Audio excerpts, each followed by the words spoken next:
இந்த கேட் வழியா தான் நம்ம உள்ள போனங்கிற அவசியம் இல்லை. ஆனா இந்த கேட்ல ஒரு செக்யூரிட்டி இருப்பான். சின்னதா ஒரு சவுண்டு கேட்டாலும் உடனே போலீஸ் கால் பண்ணிடுவான்.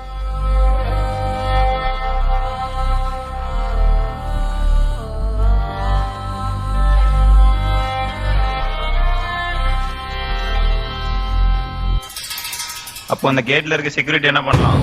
போட்டுடலாமா? இல்ல, மயக்கப்பட வச்சிடலாம். கரெக்ட் தான். மயக்கம் போட வச்சா எந்த பிரச்சனையும் வராது.